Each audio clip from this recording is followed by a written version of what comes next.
Wall Street is now online, baby. That's right. Visit the GW District. Shop the very best in men's and women's apparel and accessories, home decor, office supplies, books, pantry items, and so much more. The GW District is a retail marketplace of Black-owned products and media. We're both veteran and Black-owned, and we're bringing you the best online shopping experience with products made by small businesses. Come and experience the GW District difference today at shopgwdistrict.com. That's shopgwdistrict.com. The GW District, a retail marketplace of Black-owned products and media. That's right. That's right. That's right. Hey, how you doing tonight? I am very tired. It was a very busy weekend of shooting. Oh my God! And not a lot of chance for sleep. Well, sorry, go ahead. No, we're going to get to that, but of course I got to do the intro, of course. Yes. We're going to do a little different this week. Hello, everybody. I am Kavanaugh, the Southern Champ, and this is Billy Pilgrim, and this is Pilgrim on Wrestling, where I give you the new school, and he gives you an education on the old school. That's right. 2 porn stars that watch wrestling and got a lot of opinions about it. So, with no further ado, let me introduce the host, Billy Pilgrim. Oh, dude, I was gonna go make a sandwich because usually you got some wind, and when you not got that Pilgrim, I was gonna make a sandwich and start my Christmas card list. I pulled a hammy racing back to the chair. That's not cool, man. That's not cool. Hello, everybody, and thank you again for tuning in for another episode of Pilgrim on Wrestling. We appreciate you, and thank you for helping to continue to make this thing happen. Oh, yes, most definitely. And, of course, we are sponsored by ExciteMoney.com, RockSizzleMagazine.com, as well as lsworld.com, because they put us out there and promote us and promote the Smokers Lounge, period. And this is a part of the STO, the Smokers Lounge. So this is part of our little network that we got going on. And so, my friend, you were saying you had some shoots. So who was you working with this week? A new BBW, this beautiful ebony BBW named Plus Size Princess. She's gorgeous. She's fresh faced. She's new, and I had the honor of being her first boy girl, kind of hardcore scenes. And so you broke the porn cherry. yeah. Actually, even though technically, so that's twice this month. Even though technically Abby Rhodes did some stuff before we hooked up, she paid me a huge honor because she is such a great talent. And there's going to be, I think she's going to be so big that I'm going to get raised up a level because I worked with her now. But she considered our shoot 2 weeks ago like her first official boy girl. And one thing I want to maybe do later this year when things are a little bit more consistent is do like an amateur first time series, because I've worked with a lot of first timers and I'm really good at working with like somebody for the first time. But she's great. I told her about you. I told her, she should do your other podcast where you interview people. And it was an exhausting weekend because I thought when she came here that she was going to be working with some other people as well, because when people come to Atlanta, they work with to try to set up a bunch of shoots even when they should be doing it. And I found out that she came down just for me. So we shot all day from like 11 to like, I don't know, 8 o'clock, 8:30 at night. And then I left and went home, and then basically got up at 7:30 and I got there at 9 so we can shoot 2 more scenes before she had to check out. So, we literally, we filmed like a ridiculous amount of stuff. Like I want to say about 5 scenes worth of stuff, and because I felt weirdly, I was like, oh, I had no idea that you came down just for me. I'm not used to, talent going, like she was kind of over the moon about me. So I'm not used to that level of praise. So it's like, well, I got to make it, you drove from North Carolina and you got a really nice hotel room and, and so on. And, so yeah, we got a lot of stuff done. I think, but see, that's how I used to do it. Actually, had the girls actually. To me, you get more out of the girls if it's one-on-one and they come for a weekend, because then you can really play around with the shoots more so than they're there shooting with multiple people, because then now you kind of in a time crunch almost. Yeah, exactly. And that's how I finally got my foot in the doors. I started making my own content and then just put it out there, let the thing build, and then slowly but surely. And what I was thinking about doing, and I have a female producer, Carrie from Salacious Perceptions. So if I was going to bring in a camera person, I'd probably bring in Carrie because it's a female producer. But what I'm thinking about doing, because Abby and Princess kind of brought that interest back, because I kind of get a real joy out of making it, like, kind of giving porn that, it's your first experience of porn is fun and it's easy. Well, not easy, but fun and actually something I enjoy. And it's a good experience because that sticks with you, your first experience. So I was thinking about doing, like you said, one-on-one and, kind of maybe, like I said, by the summer doing a new, going back to working with first timers as a series and doing one just gonzo. Because right now my method is we just do a get to know you fuck scene, and then we do something with a plot, which is what I like to do. And then by the time we get to the plot, they're like ready to, they're all in and they're excited to do it. So I was thinking, book a girl, shoot 2 scenes and just release them, alternately. And because again, it's because lately I've been seeing online, like, girls talking about, like, they don't enjoy doing it, or that they're asexual, or, they want to leave, but something happened and they can't and everything. And my attitude is, if you don't like doing sex work of any kind, you need to stop. I mean, I get you'd probably need money, or the money is a little too easy. You don't want to go back to a 9-to-5. But the thing is, especially in the current political and social environment, if you really don't like it, or you're not getting anything out of it other than a paycheck, you need to stop now. Because what's going to happen is the more you do it and the more bullshit you deal with, because as much as I love porn, there's a lot of bullshit you got to do to get to the fun part. When you leave the industry, you're going to shit talk it and you're going to trash it and you're going to make it look bad. And you're going to be like, well, and it's like, no, you never liked it. And you just kept doing it, and you were making yourself miserable. It's not the industry's fault that you didn't mix with it. Yeah, so, because see, with me, that was the old way of doing it. You brought the girl there for a weekend and you shot a lot with her. Like with me, girls used to leave with like 12 scenes over a 3-day weekend, and after a while, one, it gives them a lot of content that they can work with.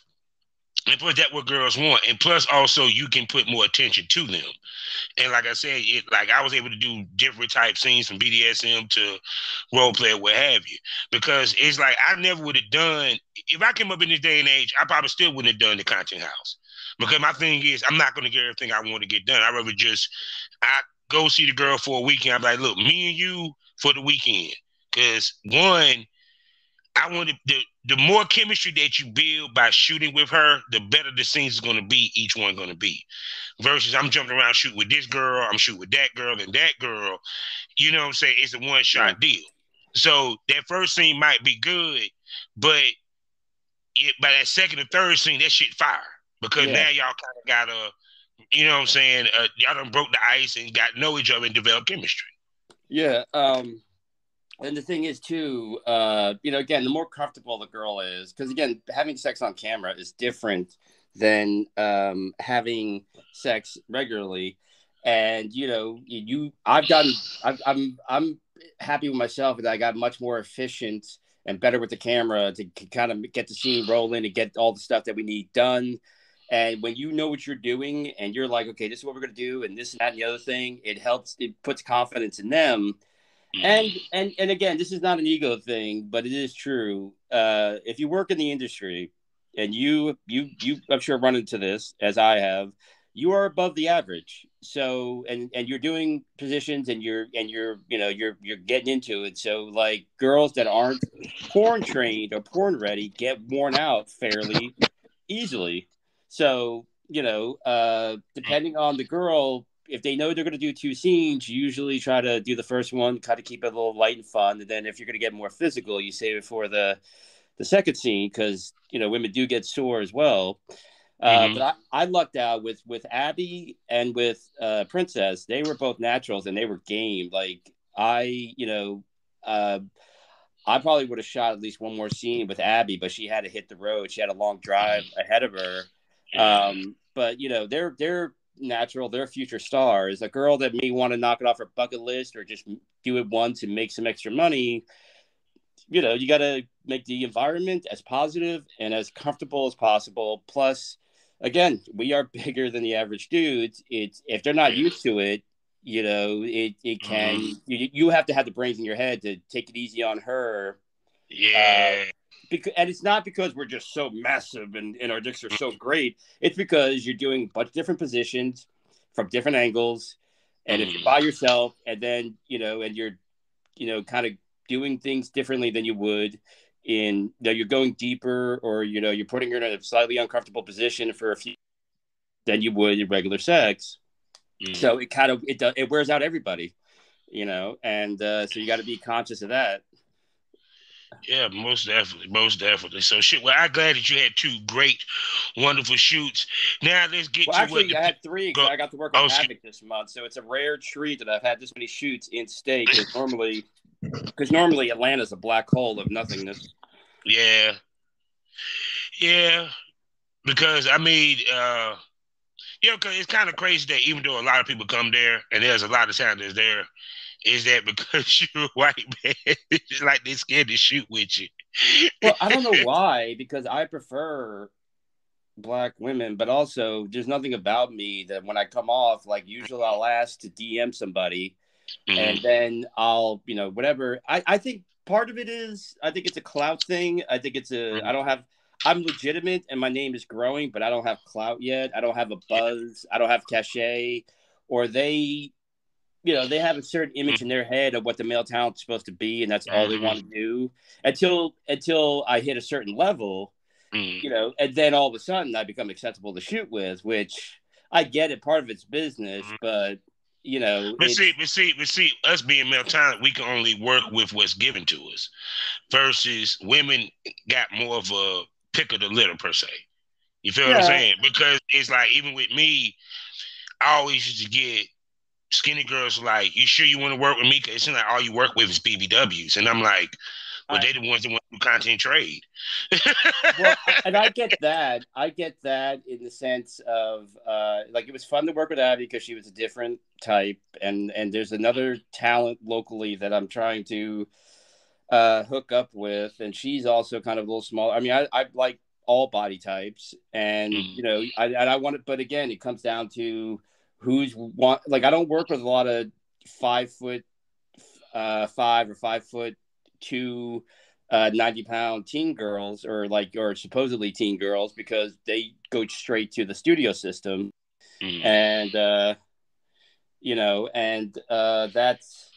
and then whatever. But I mean, I kind of gotten over it now, because I got like March and April are going to be so busy, and then May is starting to kind of get busy. My thing is, it's like, all right, fine. Then if people don't want to hook up with me or bother with me when they're in Atlanta, I don't care. I just lost my train of thought. I'm so tired. No, it just I kind of found it. There was 2 things that happened. I was kind of a little bit insulted. There was like a meet and greet thing a couple of months ago, and it was like supposedly all the Atlanta talent, and I wasn't even like vaguely invited, and half the people at the party follow me. And then the other thing was, I see guys, and this is not the guys' fault, but they'll Mm-hmm. come into Atlanta and they'll get more work in Atlanta than I get in like a year of living here in just 2 days. And it's, and again, you get those excuses of like, oh, I'm going here, I'm doing this or whatever. So it's a little insulting because you work hard to do things the right way and be legitimate. And here you are, and it's just like and it's down to like high school shit or whatever. But that's when I kind of had to sit myself down, and it was like, look, you can't get annoyed every time you see something like this on Twitter or whatever. You need to get over it. And need to fucking stop caring. Oh, trust me, So I stopped caring. I'm just gonna tell you this now. Full disclosure. Yeah, it used to hurt the fuck out of me that I got looked over during my time of being male talent. And the reason why, because I sit there and listen to the girls talk about the male talents that they work with, me and the male talents, how they shoot or what have you. And hear how these guys can't keep it hard, they can't pop. And these were sometimes big name dudes. These were some of the dudes that girls go nuts over, go shoot with. And plus, girls travel through North Carolina. You feel what I'm saying? Yeah. So it used to hurt the fuck out of me that I know that I am that good of a fucking male talent that, yeah, I can give you 6 scenes in a day. I can do the role play. Any role you want, I can give it to you. I was better than probably the best male talent of that day, but I never got the opportunity because I wasn't within the clique. Doing air quotes, people. I wasn't within the clique, or I wasn't the popular male talent that all the girls were screaming over and was fucking off camera. So what you have to understand is that when it comes to this business, once you gain the cachet, you'll be able to get the girls that you necessarily want because then you're the hot guy, period. But you're not in the clique. You feel what I'm saying? And yeah. Clique of white male talents. I actually don't. It's really the black male talents that click up. And 2, you're not that male talent that all the girls are sitting here tweeting, talking some, oh, Billy, I can't wait to feel your dick down my throat. Because you work with professional chicks that are not in it for some fucking dick. Yeah, no, I mean, again, and also this month did a lot to kind of reestablish confidence, because sometimes you hit a rough patch, you still believe in yourself, but you don't feel it. And like I said, I bring a lot to the table, so I have like and only because I saw I'm doing an event with him soon, and I saw a picture of him right before we started the podcast. But Puerto Rico Rock, gorgeous dude, and whatever. The women go gaga over him, and he's obviously a high level, very good talent. It works with a lot of different people. And I don't have that kind of cachet where you put, I mean, to be honest with you, if I didn't, I might ask him, like, you mind if I make you my profile picture, because like, he's like that good looking. It's like, yeah, you could be my profile picture. Maybe you'll help me get more work. But I bring, I'm fun to work with. I get compliments and everything. I just had to kind of like, look, you're getting hung up on dumb shit. And luckily, I called myself, and they're between March, April, and May, or like March and April are going to be really busy, but May is getting busy as well. So, and also, like I said, I do several scenes in a day. I think of ideas. I come with props. I have, and everything else. So it's like people that want to catch on. And if they don't, it's not a big deal. But I just, there are moments where it's like, okay, sure, you do you. That's just, Yeah. See, it's the headaches of porn. So that's why we do what we do with this podcast. With that being said, now we need to move it to the pro wrestling smoke part of this episode. So without further ado, we're about to turn it over to the great, legendary Gordon Solie for the Gordon Solie Poetry Corner. We've got it all.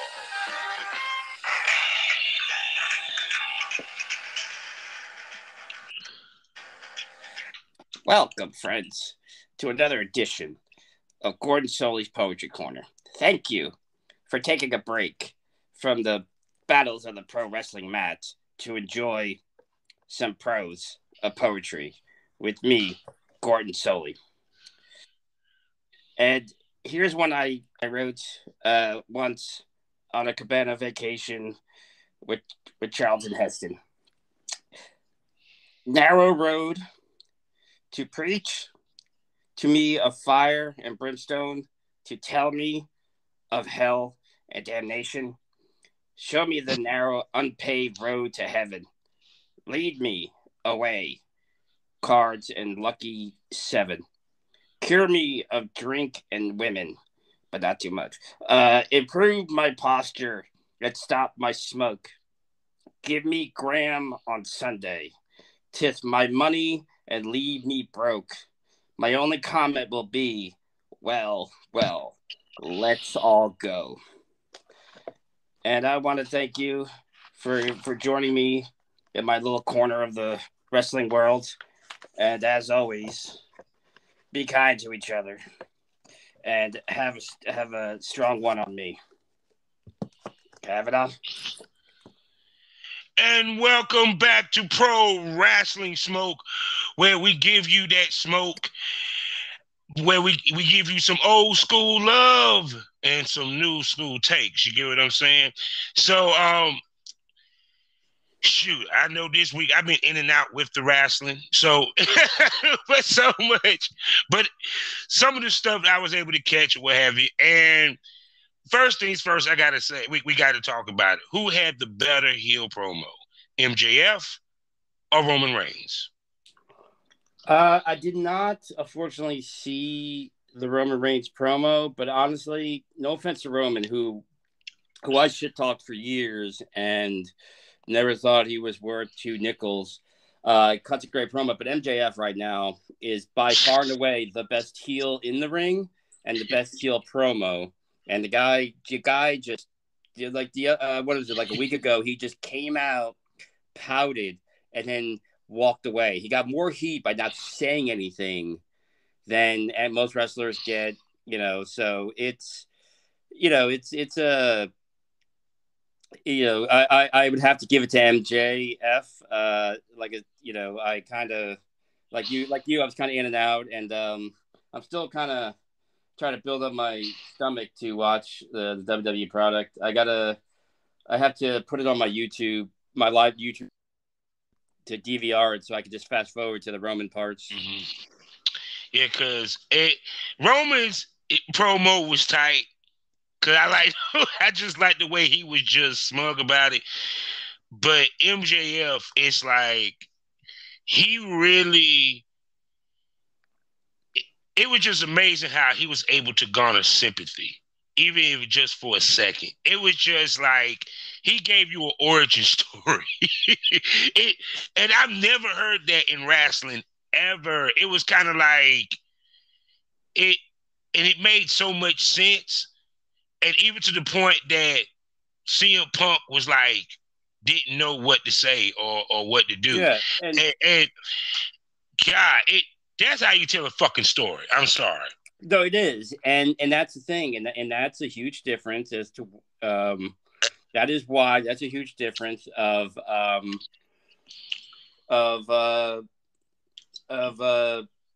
scripting the wrestlers too much. Because back in the day, they would just give them bullet points and then go out and get this point across. And what you're watching with Punk and MJF is 2 people who, just know how to get the story across. Because I got to be honest with you, for all the faults of AEW, which I'm going to point out a few.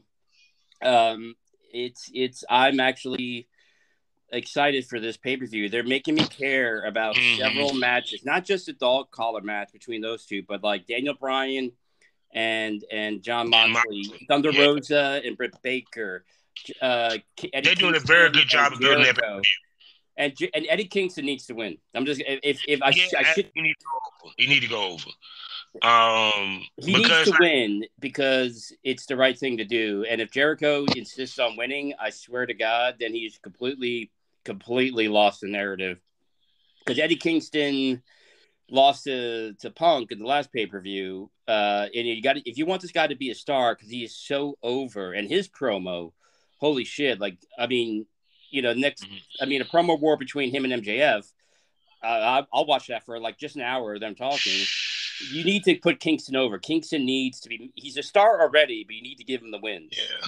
Yeah, and because wins do count in wrestling, fans. I'm sorry, I know it's predetermined, but wins do count.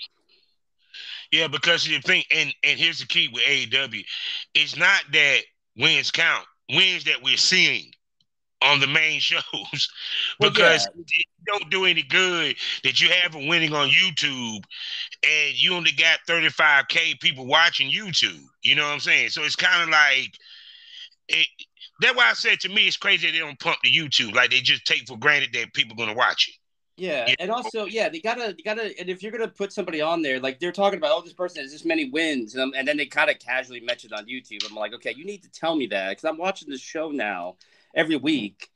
It's a weird.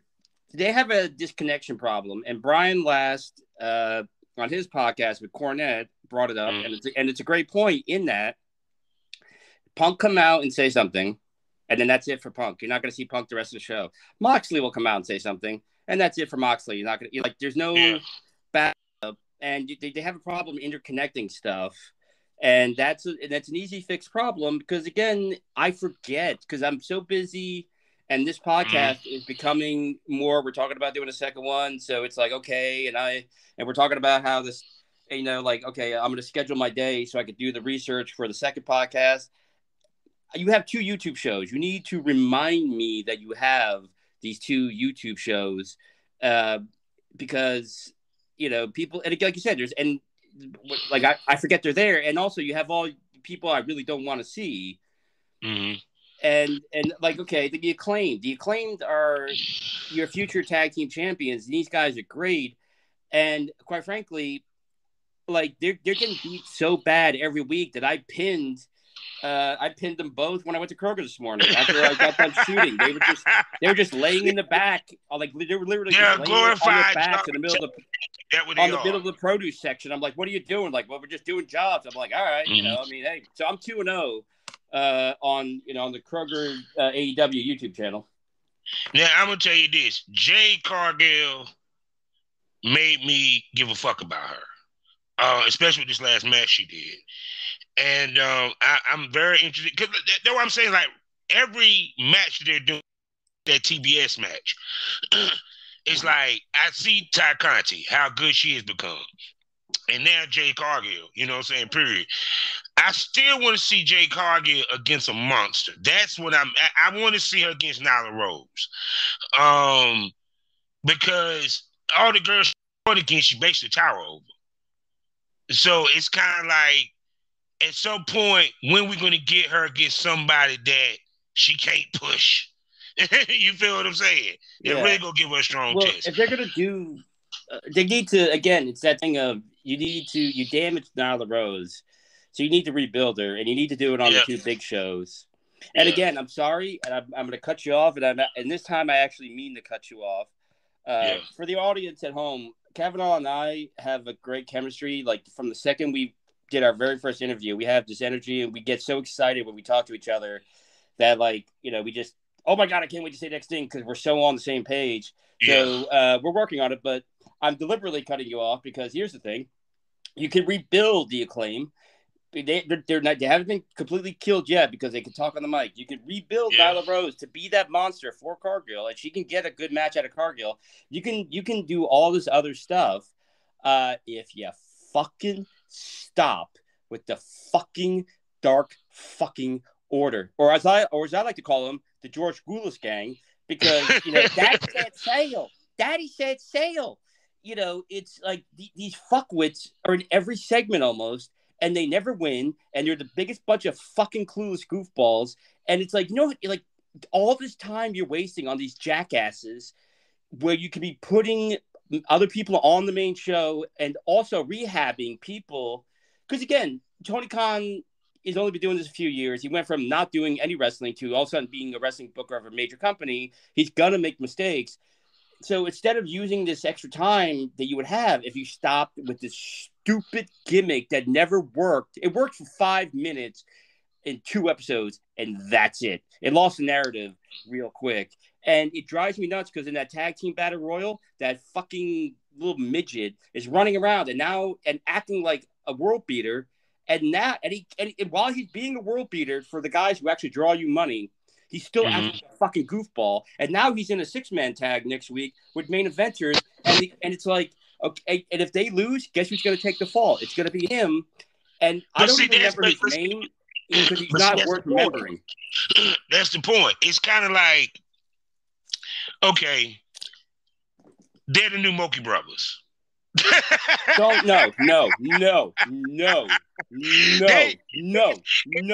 I will not know. I will walk off this show. You do not sully the good goddamn name of the Mookie Brothers compared to the fucking George Goulish gang. The Mookie Brothers could actually work.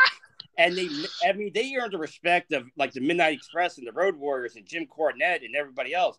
Do not fucking insult Multimania with these fucking like clueless jackasses who they actually held the tag titles somewhere. They were in another promotion. They were in another territory when they held them. But yeah, I remember looking that up. But no, but I'm just saying that is what they're there for. Because okay, if we want to go there, the only tag team that probably would ever hold the tag titles would be Evil Uno and Stu Grayson. Yeah, but here's the thing. The thing with the Mookie Brothers was either they would do a single, like they would have a Mookie, or they would have the Mookie Brothers, and it was one match. Okay. Yeah. And they didn't get mic time. They didn't get big long segments. They got their ass whooped, and they earned the respect of the crowd, and then they left. If you're gonna use them as like jobbers, then they need to have like, okay, then the one female Dark Order jobber does something for one of the girls or one of the female wrestlers, and then you get, we need a guy and you have them one match. You don't have them come out there and hang with your world champion that you're trying to get over. You don't have them multiple segments constantly getting into everybody's business. They're like Dusty Rhodes back in the old Mid-Atlantic show where he's involved in every segment, but it's like, I don't want to fucking see you in any segments, and you're in all of them. You're like genital warts on orgy day. Like, you're not wanted. It's gotten to the point where it physically makes me fucking angry that like these idiots are all, and now it's like, it's not working. So many different levels that I could teach a course on it. It's enough. See, I think you're not even using them as jobbers properly. They're not even jobbers because you're not using them as jobbers. It's just weird. I think it like this. This is what I think.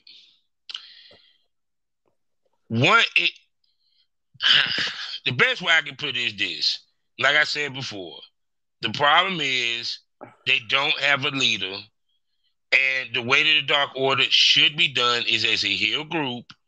Now, you can get rid of Evil Uno and you can get Stu Grace. They are trying to destroy the Dark Order because they got kicked out of the Dark Order. You feel what I'm saying? Yeah. Period. Like, I can see a Bray Wyatt coming in leading. And he completely changes to where they're, like, completely evil. Because you got the big monster with your boy.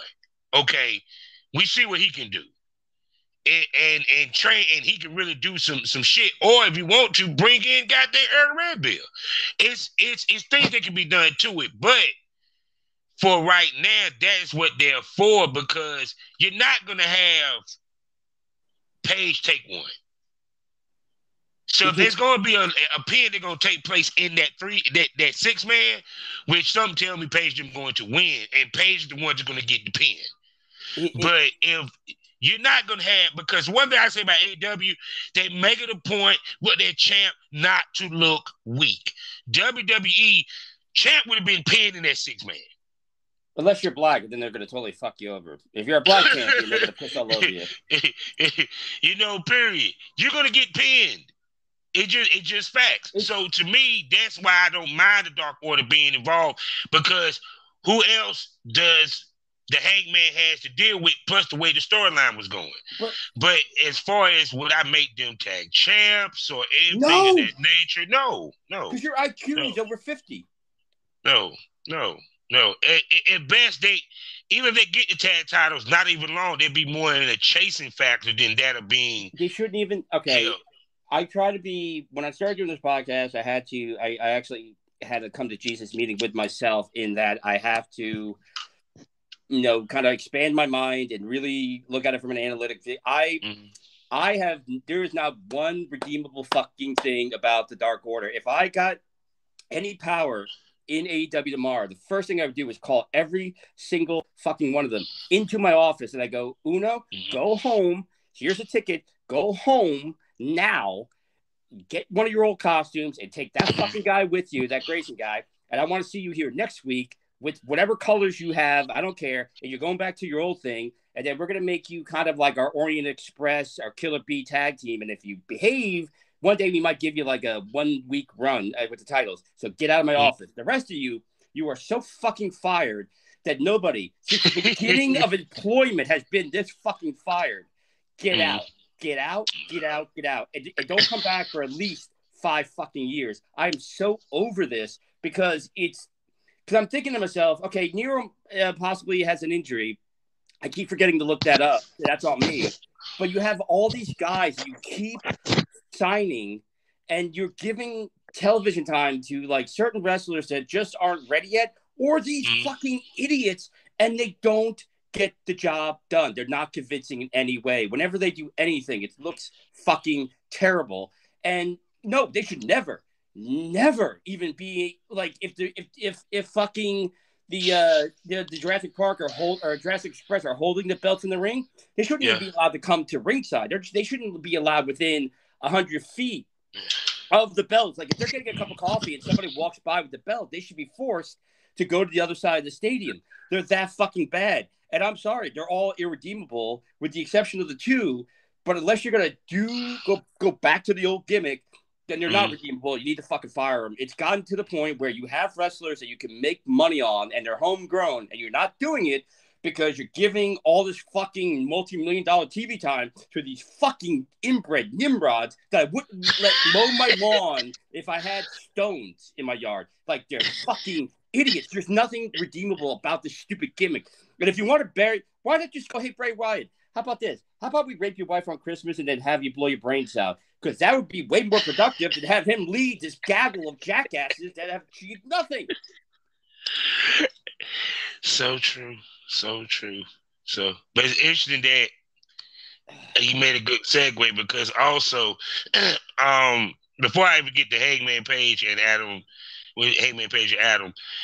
now we got the it's supposed to be this 3-way dance tag team match for the title. We got Red Dragon, which is going to be in it. Now, of course, I bet that the Young Bucks will be in the will be the third one. Now, this is something I thought about, right?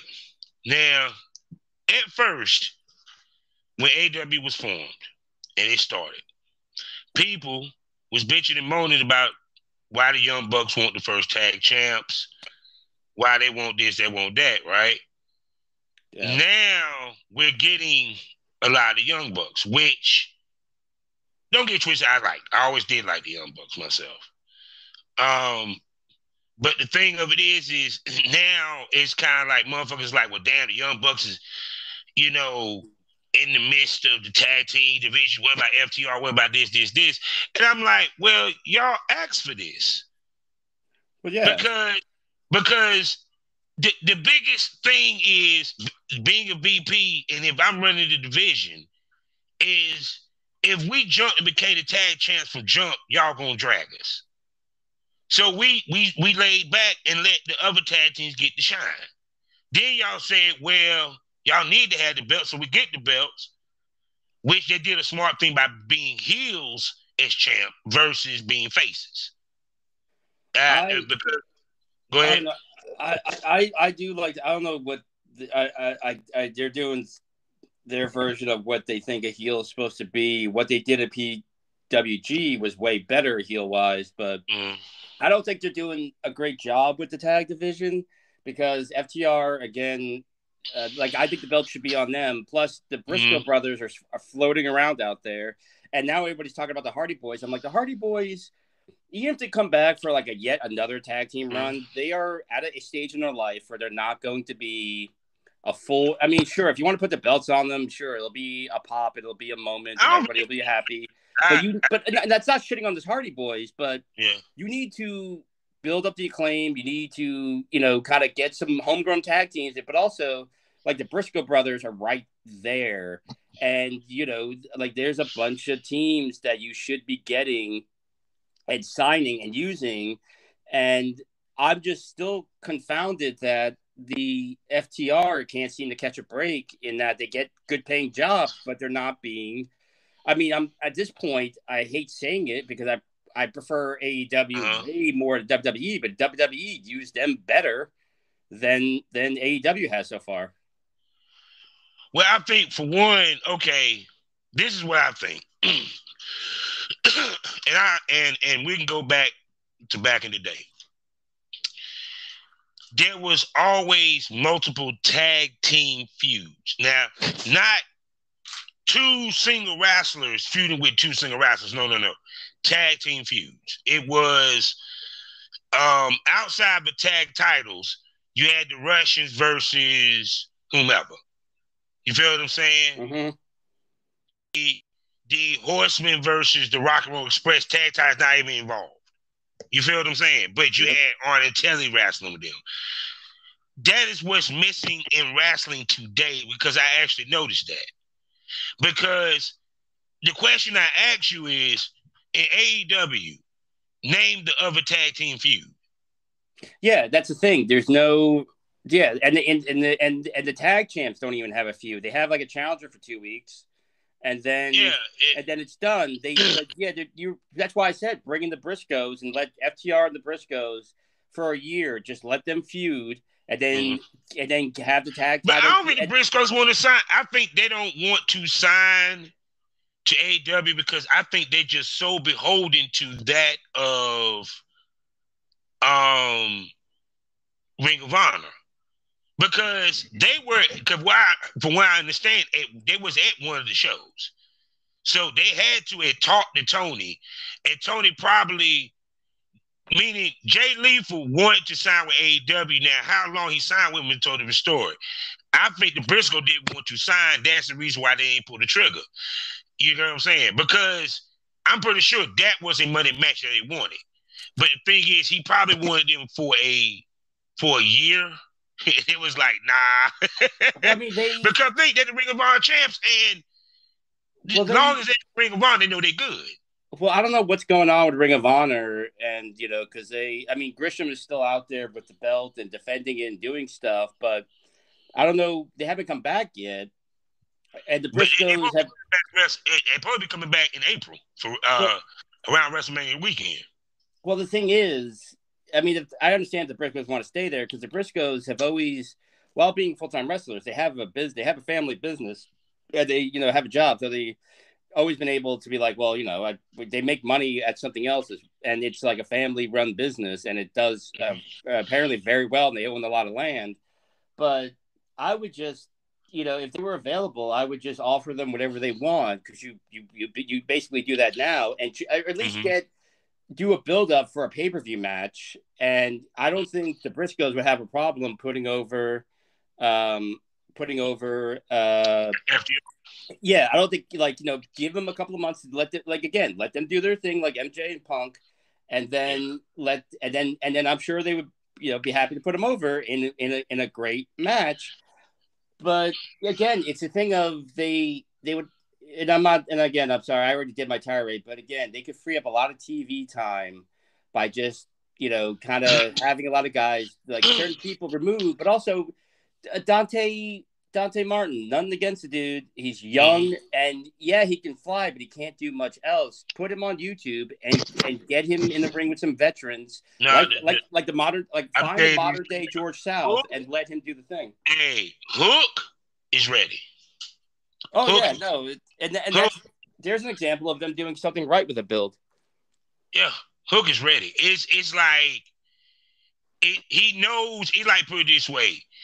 One thing I can say with these young talents with AEW, their top young talent, they know.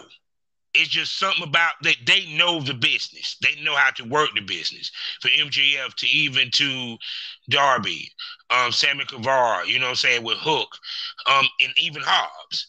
You know what I'm saying? It's like I can see that, that they're going to be the strength down the line for AEW when the old heads just start disappearing. As long as they're still there. Well, that's the thing. Nobody in AEW is that old. I think probably the oldest guy on the roster might be Matt Hardy, and he's kind of been managing. And that's the thing. You need to really take a solid look at the guys that are ready for a push and push them. And again, like you claim, like Nyla Rose, it's the best friends need, like Chuck Taylor. I was watching that tag team battle royal, and I was like, okay, explain to me, like, one, why are some of these underneath tag teams are never getting like comeuppance on like your major stars, but also, the Blade was trying to do something with Chuck Taylor, and he was just sandbagging him. Like I was like, what the fuck are you doing? Like you realize you're on national television, and you're making this guy who never gets a win on TV look bad. And like, dude, what the he just. And there's a difference between, I'm putting up a struggle, making it look real, and there's like, he's like, dude, I'm just trying to give you like a simple like head bump into the steps, and it was like and the camera stayed on it way too long. Like, it just made this guy look like a piece of shit, you fucking indie jerk off. And okay, the best friends, either do something with Trent or make the best friends your jobber tag team, your mulkis that will put people over. And have Chuck Taylor eat the pin every time. I've always kind of, even when he does he'll do flips and everything, but it's the most awkward. I've never seen anybody do. So what's crazy is that once again, this is what I think what AEW is about. Like I said, and this is why I say New Japan Pro Wrestling must be the best wrestling on the earth, because it seems like everything over here mimics them. Because, the best friends are tag team. Now, of course, I guess they're a clique, what have you. But for the most part, they're a tag team. We don't see too many. We haven't seen them in the tag team division have tag team matches. Trent lately been having singles matches or what have you. They even did Rapagi Vice, whatever the fuck. Roppongi. It's like with him and Rocky Romero. So, to me, that is where they're doing the click shit like that of New Japan. Because it's like they're not building a tag team division, they're just having matches amongst the cliques. If people really pay attention to how they're doing it. Because, for example, with Adam Page, Adam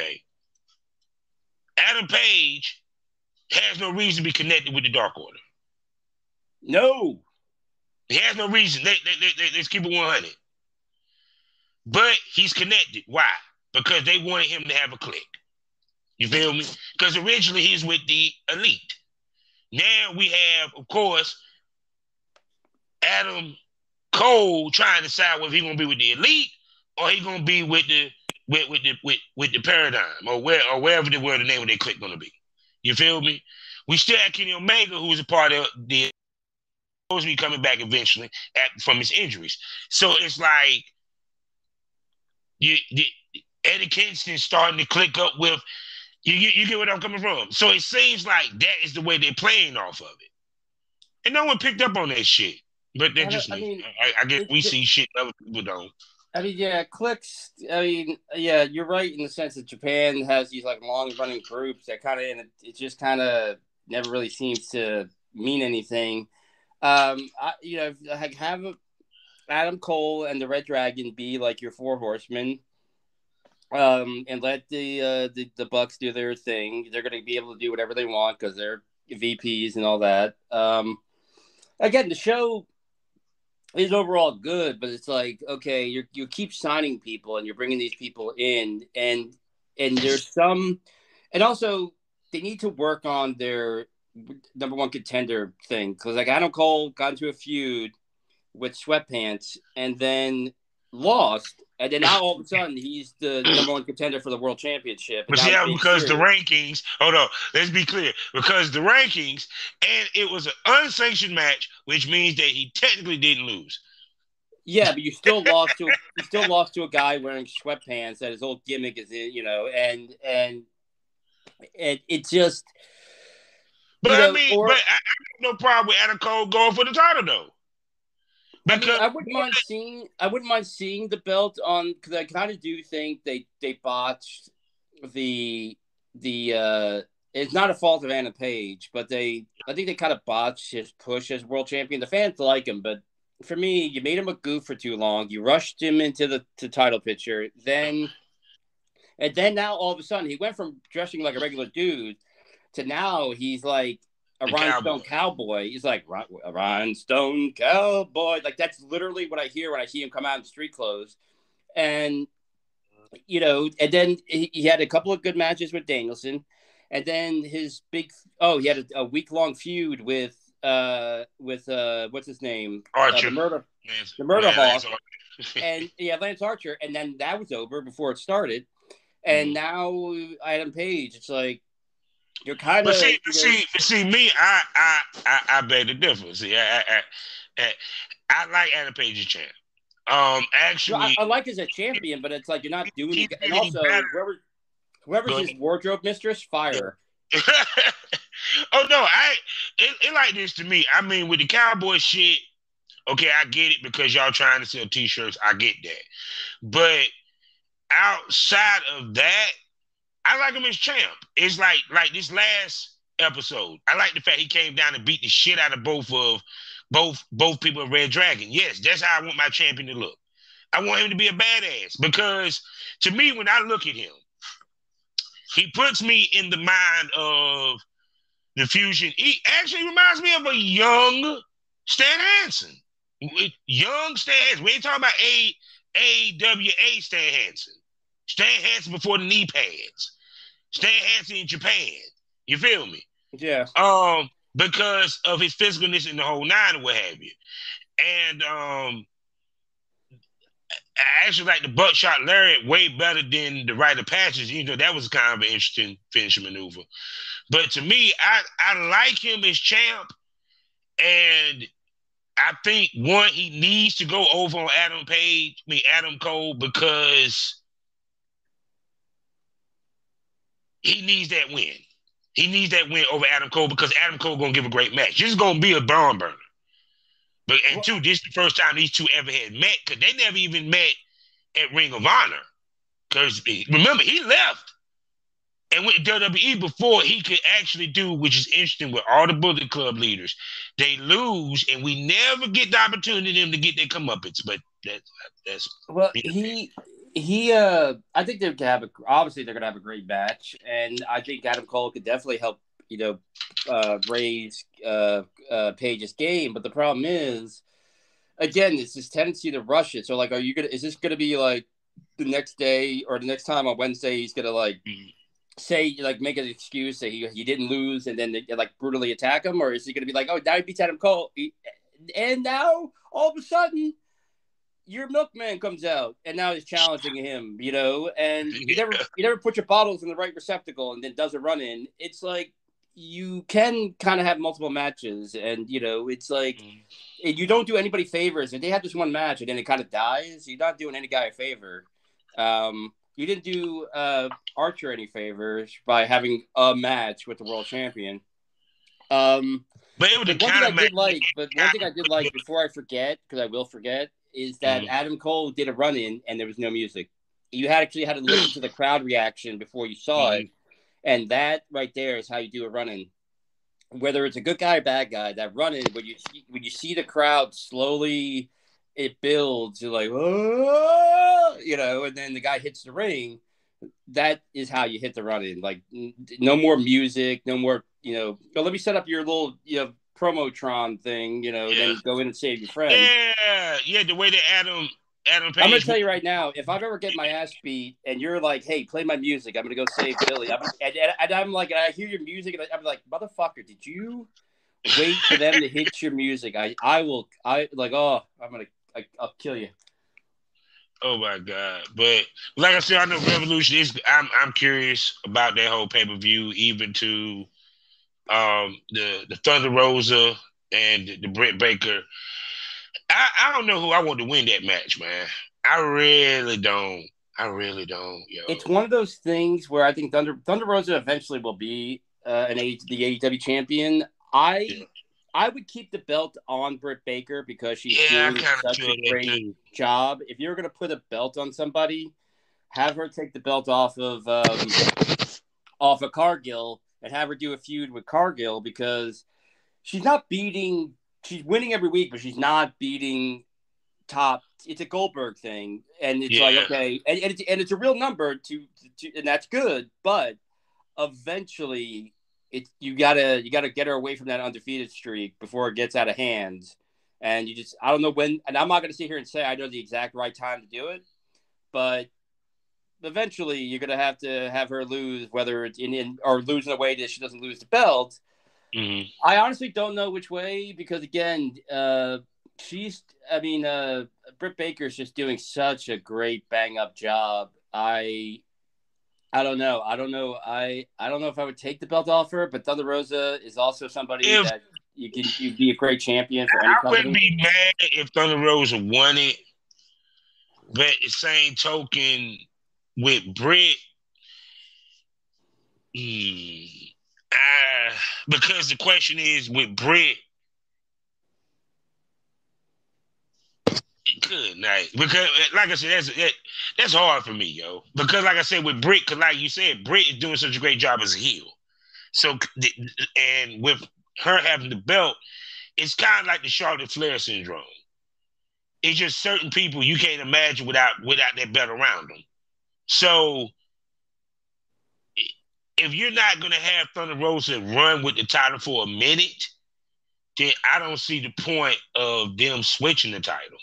Now, there could be some hijinks to where Britt Baker retains, but then the question is, who would you have taken off of her that's right now is on the roster that would be ready for that mantle?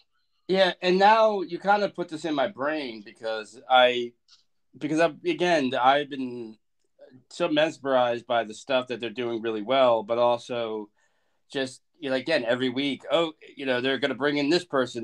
They just signed this person. And then I start thinking to myself, like, where are you going to put him? And again, like when Miro comes back, what are you going to do with him? And, so on. That I completely forgot that they really don't have like feuds. Like they have, like, again, the matches for this pay-per-view are all matches I really want to see for the first time. And I want to say almost, I would say 6 to 7 years. The first time in 6-7 years, I wanted to see that first all in Elite whatever show, the very first one they did. So since that one, this is a pay-per-view that I genuinely want to see, and the matches that they're having, I have complete and total faith in the talent to have good matches, and Tony Khan has the brains in his head to let them do their thing and give them time to do their thing. But yeah, there's no feuds. There's these cliques, but the cliques don't really do anything. And yeah, so it's like, now I'm all thinking about, like, there are no feuds. You need to give, like, that'd be great. You need multiple feuds to actually push the women's division in the product. Because now Kingston and the LAX are now going to become a clique, and you're absolutely right. You hit it on the nail, you hit it on the nail. You hit the nail on the head, perfectly. Yeah, because because to me, even with that, because like I said, the only person I could see would be Ruby Soho, but you didn't have her lose to Jane Cargill, and she hasn't looked as strong as for me to sit here and say, okay, she can take Britt Baker. or I can see her with the belt around her waist, period. So I'm curious what they're gonna do with that match. Because, and that's the thing. Like, okay, talking about one of the things they're doing wrong. You got her. She came into a huge pop, and it's funny because people think I'm weird. I think she's really attractive. I'm normally not a fan of like women with like certain tattoos in certain places. I mean, I do like tattoos. Obviously, I have them, but like I think she's kind of hot. I think she's hot in a very unique way, and she's a great talent. And basically you buried her. There's no other way to sit. You can't tell me otherwise. I don't give a shit what she's doing on the YouTube shows. That doesn't count. Yeah, that's like basically like all the women I had sex with before I got into porn doesn't count towards my porn career. Whatever you do on YouTube stays in YouTube. So it's completely. You would have to again Nyla Rose and Ruby. You would have to rebuild because no, as much as I love Ruby Soho and I love the entrance, I love the look, and I think she's a great talent. You need to give her wins. I can't tell you the last time she won. I can't remember. And you need to give her wins in a convincing fashion. And I know she's happy to be there, but like hugging the referee and being all jolly, it's like you need to no hugging the referee, kind of turn down the joy a little bit, like kind of like be a little bit meaner. And again with Nyla and with Ruby, if you gave her some strong wins and you gave her, like owning people in interviews, like coming in and saying something and owning them, or then beating, and again, not just not the chick from the George Goulas gang, but like have them beat like a legitimate couple of female wrestlers. Then now you have now Britt Baker and or Cargill. I think Baker is a better match for Ruby because I don't think you need a special talent to carry Cargill to a match. You need a special talent. Ruby, unfortunately, in my opinion, does not have it, or she didn't display it in the match that I saw. But she could definitely be a great match for Ruby. She could be a match for Britt. But again, when's the last time she fucking won? And I have a feeling, and I just thought of this. I have a feeling that AEW is going to maybe get a little lazy. This is a theory that they're going to take a wrestler, pound them into dirt on their big shows, and then go to YouTube for like 6 months. And, oh my God, she won 15 matches. Where? Where? That's so true. You're like, she won a bunch. Where'd she win them? In Canada, where her boyfriend lives? Where the fuck did she win these 15 matches? She's ranked number 2. But she ain't win shit on Dynamite or Rampage. Okay. So, but look, let's get off of AEW. Let's get to, of course, WWE. And the first thought, before I even go into the Roman Reigns and the Brock Lesnar, I'm going to say that good shit for last. Do we have to watch Johnny Knoxville in the match in WrestleMania? I unfortunately, and I apologize to the audience. I didn't keep track of what's going on, but I'm not surprised that Johnny Knoxville is going to wrestle at WrestleMania, and I'm sure whoever he's wrestling, he's wrestling the Intercontinental Champion. I'm assuming Sami Zayn, and he's probably going to win. And, oh my God, no! because that's the thing. Like Bad Bunny, like gets over on. I mean, again. Well, why is he getting over on wrestlers and doing what he's doing? And that's what WWE does. I mean, I was just like, but see, that ain't the worst news though. And actually, Johnny is more banged up than the wrestlers from all that. No! Someone else talking about coming back that's worse than Johnny. Oh, you heard? I've been meaning to tweet on the Twitter. McMahon talking about having a match, possibly with Paul McAfee. Let's unpack that. Let's really unpack that for a second. Wait a second. How old is McMahon? So we can understand. He's like in his 70s, early 70s now. He can't be in his early 70s, dog. No, yeah, he's got to be like. He has to be. Hold on 1 second. He has to be in the 70s. The late 70s. You got to think McMahon was like what in his 20s during the Black Sunday. You know what I'm saying? 76. Yeah, bro. And he's on the rig. Well, here's the thing: for a 76-year-old, he's in a phenomenal. He's like basically he's in such great shape. He's in the shape of an out of shape 50-year-old. But you're still Yeah, they were showing him how to take bumps during the Thunderdome. I mean, I don't know. I mean, it's going to be interesting going forward if hopefully the whole Stone Cold match is a big lie, because now that the Undertaker is kind of done, and Goldberg is the textbook definition of diminishing returns, you have officially run out of Attitude Era people to bring back to basically shit on your old talent. And the only people that you could bring back would be a Cena, who's making too much money in Hollywood, and he finally got ahead, so he's not going to come back. Same thing. Oh, he good. Yeah, Peacemaker coming back for a second season. He good. He's great right now. well, same thing with Batista. Batista and The Rock went away and earned his spot in Hollywood, and then Batista and Cena, who, especially Batista, who didn't have the star power of The Rock or Cena. And they went and they toiled. They weren't just given stuff, and they managed to make a career in Hollywood. Now they're doing really good shit with major directors and major studios. The studios are not going to let them. Ever since The Rock got hurt that one time when the match against Cena, they're not going to let Oh yeah, sure. What I gave you a TV show and I got a 3-movie deal with you, and you're going to be worth billions to me. Sure. Go do it. Go wrestle for that jerk off in Connecticut and hurt your back and then set everything back like a year. No, they're not going to. And Orton never goes away because he's the apex albatross. So you have nobody. You have nobody. I want to do a show where Randy Orton is the house guest and he just never leaves. It's just like they just go straight. It's like they go straight, and I repeat the word, they go straight to the old heads, because it's like you have all this talent. Okay, if you're going to have McAfee wrestlers, which McAfee can actually wrestle. Yeah. Why not have him go against Austin Theory? Why not have him go against, you get what I'm saying? Because what kind of match you gonna have with fucking Vince McMahon?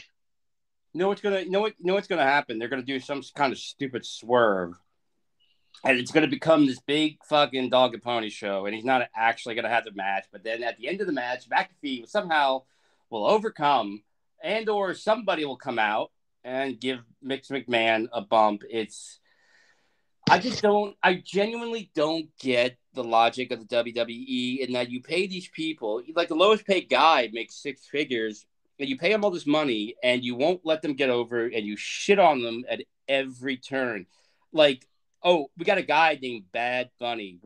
He's a rapper, and he doesn't even look like, at least Ice-T looks like he's in his 60s. He could still look like he could whoop somebody's ass. We're going to have a guy that has stepdad body, not even dad body. He has stepdad body, and he's going to come out at WrestleMania and the Royal Rumble and make all our guys who are supposed to be these premier athletes look like a joke. We're going to, squash this guy. We're going to pull this guy's gimmick back. He eliminated people during the Royal Rumble. I was like, what the frick? But because it all comes down to rate, I'm not going to lie to you. We're porn people. So therefore, in the mainstream media, like there's certain people that follow me on Twitter that I'm excited that follow me because, I have my account is specifically for my porn career, and I post shit all the time, me doing shit to other people. So, and they follow me, and it's a thrill. But I guarantee you, if I actually could pull in major ratings for the WWE, they would bring me out of WrestleMania with a bad back and like pink eye, and I'd be whooping everybody's ass, and I'd be doing all kinds of flips and everything, and I would look like $1 million because it pops a rating. And then I go home the next day while everybody else has got to get on the plane and fly to the next town to do the shit for the next 365 days. That's the way WWE thinks. It's like, they're ashamed of being a wrestling company while being a wrestling company. So, like, I mean, if Jamie Lee Curtis wanted to go in there and have and make, Sasha Banks look bad, if they thought it would get a rating and get attention, they would have Jamie Lee Curtis out there, beating the shit out of Sasha Banks. That's like me. I don't know. I don't even know. It's just so stupid that I can't even I'm also exhausted, but I can't even come up with a good example of how just ass backwards it is. At least with AEW, you could say, hey, it's a new company still. And Tony Khan technically has only been in wrestling business for 3 years. Like when they make a major mistake, you could at least, rationale it with, hey, they're still new and they're finding their footing. And they're going through big growth spurts and blah, blah, blah. But at WWE, you have all this talent. I'm actually watching, like, again, in my little podcasting studio, whatever, which is my guest room. I have usually the TV going. I have some kind of wrestling going on in the background, and I'm watching Ciampa and Dolph Ziggler, who are wrestling, and it's a good match. But Dolph Ziggler is the perfect example of somebody, like, first of all, he pulled off the name Dolph Ziggler, which is the stupidest fucking wrestling name ever in history. Yes, but this guy, again, $1 million talent, could do anything, and his entire career is not what it should be. One day he'll retire, and he's going to be the guy that never had the career that he should have had. And I guarantee you, if he left tomorrow, I would have him meet Adam Page at that pay-per-view, do a run-in, and pin and make him my AEW champion. Because I know this dude would hit ground running and be given 5-star matches with everybody, because that's how good he is. And the WWE just, we're going to knock you down. We're going to send down to NXT and make you lunch for Braun Breaker, and then we're going to take you off TV for another year, and then we'll bring you back and have you do something else and blah, blah, blah. It's like he's like the Undertaker without the hat. Yeah. So, and now also, of course, we had, which I made mention of the great promo that Roman Reigns did, and I'm sorry, it was ballsy. I loved it. I fucking loved it, and of course, Brock Lesnar, I'm liking him. He's having a lot of fun, and but the thing I wanted to discussion is now we found out there's going to be a unification match. So, which is going to be interesting moving forward, how this is going to work. Because we've been hearing the chatter of Fox don't like it when certain people be on Raw and not on USA or not on Fox, and USA complains about this. And I'm curious to see which route they would take when it comes to who would be the unified champion. Because it seemed like Brock is going to be around because he's doing the house show in Madison Square Garden, which they still haven't named who he's going to wrestle against yet. Well, I think with Brock, I think he's kind of like, everybody keeps saying like, oh, he looks like he's actually having fun. But with Brock, you never know how long is he going to be around because, the guy, he likes his solitude. I would have Roman win because it's the first time since you've been pushing this fucking guy since 2015 that people actually want to see him win fucking at WrestleMania. And not only that, but you've been shoving the Lesnar-Reigns match down people's throats since 2015. And this is also the first fucking time that people want to see the fucking thing at WrestleMania again. So it's like, have Rome, you literally made us eat strained peas and carrots for years. And we told you we hated it. And then we finally developed a taste for it. Now you're going to give us like strained beets. And what's the title for? Hold on, what's the title for it? Great best or greatest main event of all time, or some of that nature. I mean, they're gonna add a catchphrase to it, but I just think it's hilarious that the WWE has fans telling them like, we don't like this is terrible, blah blah blah, and people, whatever. And but when the networks where the money comes from tells them, well, we don't like something, oh well, now we're gonna change it. Now we're gonna, because now if they unify the belts, which means that there'd probably be one world title, which means which I hope now, this is what I'm hoping, they give him one belt that would say undisputed or unified or wherever it's supposed to be, like they did the last time when they unified the heavyweight belt and the undisputed title. I don't know. I Or what? think The WWE title. Um, because to me it's like which is funny because New Japan did that. So smoke that over, people. New Japan did that. Now we got WWE doing it. but I'm curious to see like I said how this is gonna play out because they're gonna have him be on both shows. I guess so. I mean, they'll and here's the thing. I hope if they're going to give him a new belt or if they're going to maintain, because again they're lazy. So I'm thinking I'll believe it when it's unified when I see it. For me, I want to see if they're going to get a new belt. If they're going to, because this K Jeweler looking belt that they've had the last couple of years, nobody likes it. The wrestlers don't like it. Basically, the only people that really like that belt are like the wrestling. And again, they're not wrestling fans. They're WWE fans. And again, I'm not shitting on you, but if you're like a solid WWE fan and you like this product, you are not a wrestling fan. The belts is fucking stupid. And it also, to me, having two world champions, whether they be tag team, female, male, whatever, and then they have the exact same belt, but there's a different color. It diminishes them as champions. It just like one, it's the same belt, and two, well, you're a tag team world tag champion, but not really. They need to have, and also, they're. I would take. No, I'm gonna tell you what's crazy. No, I'm gonna tell you what's crazy. Your Intercontinental belt looks better than your Universal and your tag titles. And that belt is so fucking ugly that when it's bringing it to a room, the lights turn themselves off because they don't want anything to do with it. Because the Intercontinental belt, I love it. I like the way that look. I hate that new belt. I fucking hate it. No, I like that new Intercontinental belt. It better look than the WWE title. Well, I'm better looking at the WWE title. I mean, it's not. Unfortunately, it's not an easy. It's an easy win. It's like it's like me, going to Munchkin Land and being the tallest guy. It's like, well, hell, like. Congratulations. It's like being the valedictorian of summer school. It's the W has ugly ass belts, and they're lame. It's like it's. Okay, I'm asking you this: what was the best looking WWE belt? Like in history or currently? Yeah, history.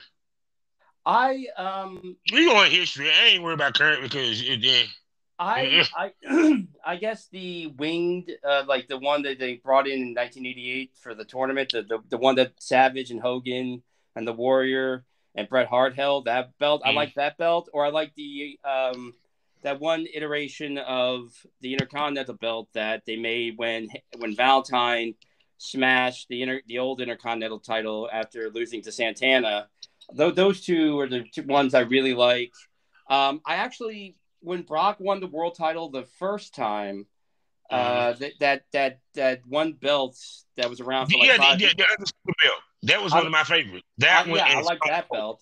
And here's the thing: at least with the U.S. and the Intercontinental, I don't have to like the design, but they're different. It's like it just screams lazy when you have your tag team, your women's world heavyweight champion, and your heavyweight champions. All have the same belt, but it's a different color. And it's also, the belt in and of itself is like the laziest, cheapest. It's a cheap looking, like I said, it's like go to K Jeweler, to get your title belt. But I'm going to tell you this though. And then we're going to, I don't know what the hell else we're going to talk about with WWE. Cause it really ain't but so much. The best looking belt to me of all times is the NWA television title. Yeah, actually, that's always been a personal favorite of mine. There's not a belt ever made that can top that belt. That belt was always a personal favorite of mine. That red and silver belt, that was always a personal favorite of mine. It's funny that we have this, like, we never discussed the TV title. But that was actually one of my.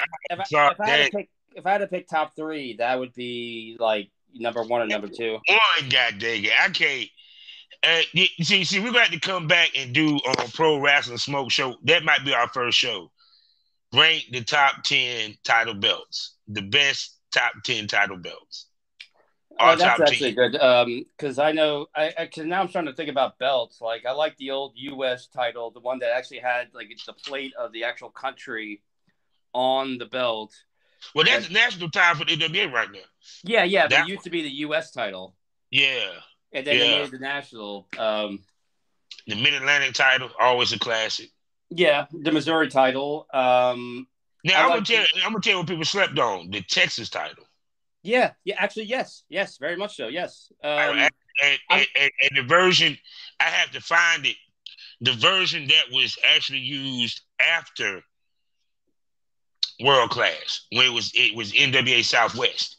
Now those Texas. But I think it was a play off of, I think, the World Class Texas title. I got to take a look and see. The All Japan Triple Crown title belts. I always love those belts. Ooh. And you know what? I wonder where they are because when Baba died, they gave the belts back to they restored the belts and then they gave it to Mrs. Baba, and now Mrs. Baba is gone. And I wonder where the belts wound up. No, I'm gonna tell you that. I got to say I got to show it to you because it's like, trust me, I got extensive belts, like one of the ones like the J Crown for well, they're not existing anymore. Pro Wrestling International. They used to be CWF Mid-Atlantic. And the CWF Mid-Atlantic was one of the independents down here. That shit was nice. But enough about that. What else we need to talk about for WWE before we move on? Well, I'm not. Again, I unfortunately have to apologize. I'm kind of. I did not stay on top of the WWE news, and I didn't hear anything new. Well, actually, my bad. My bad. Cesaro. Oh, yeah, I did see a picture, but apparently now they just match. Oh, God, how are we going to talk about WWE and Cesaro is now gone from WWE? Oh, they let him go. So what? I didn't know that. They let him go. Okay. No, he left. He didn't renew his contract. He gone. He can appear anywhere now. Good. So well, then he should go. Then unfortunately, either go to Japan or he'll be signed by AEW. And I don't think he's gonna go to. I don't think he'll get signed by AEW. I think he's gonna go to New Japan. They'll make him a world champion in New Japan. Yeah, because it's kind of like his work rate fits New Japan more so than that of AEW to me. Well, no, sorry, go ahead. Because when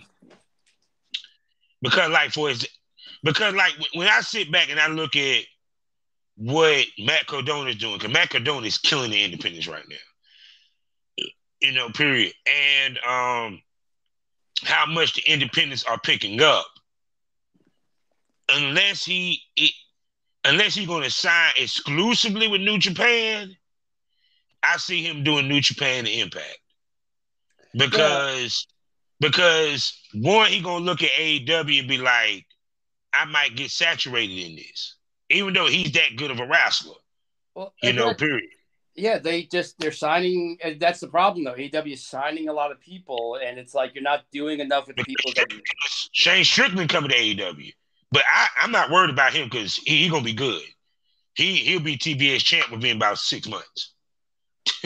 Not TNT champ, excuse me. What do you call it? I could see him in a nice feud with Cardona for the NWA title. Ring of Honor coming when they come, if and when they come back, what they are gonna do, that he could be. Again, how this guy has not been a world champion yet is beyond me. Well, see the thing, that was the other thing I was saying. Depending upon Ring of Honor, but see, it's also depending upon how much they can pay this dude. So that's the other kicker. Because when I'm thinking about money wise, New Japan got the money. And of course AEW got the money. So and Impact, yeah, they got a TV station. They have nothing to worry about. So it's kind of like I see him with, like I said, I see New Japan, maybe Impact, but just something tell me he's not going to show up at AEW because Buddy Murphy or Matthews now, I wasn't surprised that he showed up at AEW. Because of Malachi Black and which I'm really loving that click right now. It's I just wish there's one more person that need to just go ahead and say fuck it and give me Marty Scurll, the villain, for that fourth. Well, they're not gonna. He's wrestling in Puerto Rico right now. He's kind of been banished because of the sexual allegations. So he's still persona not Bronx. That's why he was dating a 16-year-old. Yeah, it's over there where he was at, but you know what it is. But here's the thing: I think it's a good fit, Buddy Murphy, and I think he was a talent that people don't look at him as a big surprise. Like I wasn't like, oh my god, it's Buddy Murphy. I was like, okay, good. He can actually be good in this little 3-person group, and he fits the bill. And maybe now he'll get a chance to shine. But the AEW will present everybody like it's a huge deal, and no insult to Buddy Murphy because I like him and I want to see him become a big star. But it's like, okay, you signed Buddy Murphy, and when you're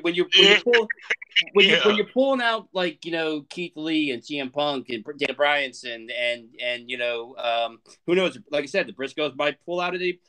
I mean, you can not everybody can be a big deal. Doesn't mean they're not. That doesn't mean they're not going to be a great addition to your roster and be a guy that could really. But it's like not every dude is like, oh my god. It's like, oh, it's Buddy Murphy. It's. Yeah. And again, also it's a 50-50 of whether or not they're going to handle them well. Because again, they still do make booking mistakes. Ruby Soho. Big Ruby Soho, and then went from Ruby Soho to Ruby. Oh no, like yeah. So, and I also saw that. I can't wait to see this. Karen Cross, aka Killer Cross, now will make his first appearance on the Indies at MLW. I'm definitely going to check that out when that drops on YouTube, for certain. And I don't know what else really talk about with WWE other than because really was nothing in my opinion too eventful. I mean, other than what, of course, they're building the Charlotte and the Ronda Rousey. We all know how that's going to go. So to me, the only important things is we only talk about the important things that we really just give a shit about. So who cares? But now you know what time it is. It's time for an ode to the old school. Yes. So and this is the last week of Black History Month. Yes. And who are we highlighting today? Who are we talking about? Well, after I kind of got spoiled with Jim Mitchell because there was a very well written book by John Cosper, and I had this amazing resource, and he also kind of put in another bunch of facts. Unfortunately, there's two problems with Black history in pro wrestling in that it is much greater and vast than people that it gets credit for. So we couldn't include everybody. We would have to do a show every day, but also that it's all scattered to the wind, and a lot of it is misinformation. And like I said, this week was a busy week, and I'll be doing some research, and then it would be like, wait, I know for a fact that's wrong, and then I would have to dig, and so I managed to piece together some profiles and we're going to cover Black female wrestlers because they were a huge part of it as well, and they broke the same battles with racial divide and also being women in an industry where it was just brutal to be a woman in general, and then it's like, oh, let me add being Black on top of that. But as we were we were doing the research, I wanted to really do a thing on Sweet Georgia Brown, the first black female wrestler to come out of South Carolina, and the first black female wrestler to win a singles title. Who made her debut in 1956, and she was trained by the fabulous Mula. Those of you, if that name sounds familiar, it's because they did a Dark Side of the Ring on Mula, and they touched on Sweet Georgia Brown. And you even talked to her family. Yeah, and the thing is, I don't want to. They talk more about the culture and what she had to deal with outside the ring, which was tragic and not great. But she did, she was a very popular wrestler, and she did manage to achieve, a certain amount of ring success. And like I said, she was the first in in October 1963, she beat Nell Stewart for the NWA Texas Women's title, becoming the first black female wrestler to win a singles title. And again, since wrestling history, the reason why these books that I buy or that are being written are so important is that a lot of this stuff is scattered to the wind, and it's misinformation, because wrestling was so tight and such a close-knit underground society that technically it was easier to get into the mob than it was to get into wrestling. I was, in my research, able to I found the first black female world champion, and now hold on before you go there, so people can understand this. For Brown Sugar to be the Texas Women's Champion, first of all, this is Texas. Yeah. To go to a foreign country and win the title there, yeah. This is where they lynch motherfuckers. That's her color. And she won a title. Yes. That shows you how much wrestling transcended race, prejudice in many ways. You know what I'm saying? Yeah. So continue, sir. I'm sorry, I didn't mean to interrupt. No, it's fine. I apologize to the audience in that when we agreed to do a profile on Black history, I was super excited, and again, there's a lot of misinformation and what do you call it? Alternative history and revisionist history, and stuff is scattered, and you'll find different sources basically, and they're repeating the same thing. And so I am not, again, I'm sharpening my researching skills, and I need to find better sources to, as we go forward on and cover different things with the old school.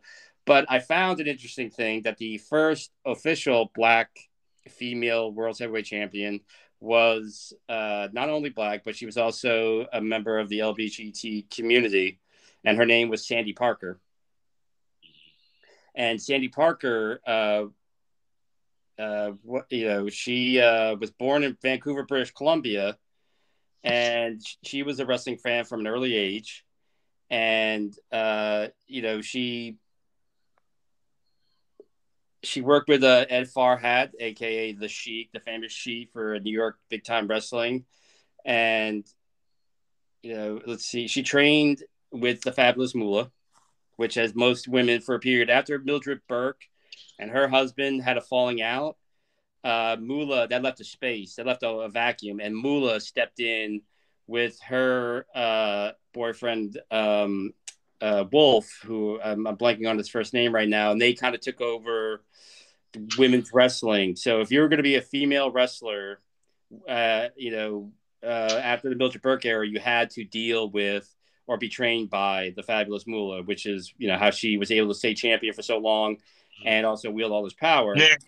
Now, so to give people a little broad scope, how much did Mula control? Because a lot of people talked about how Mula basically, she dominated women's wrestling as far as a booker is concerned, outside the wrestling.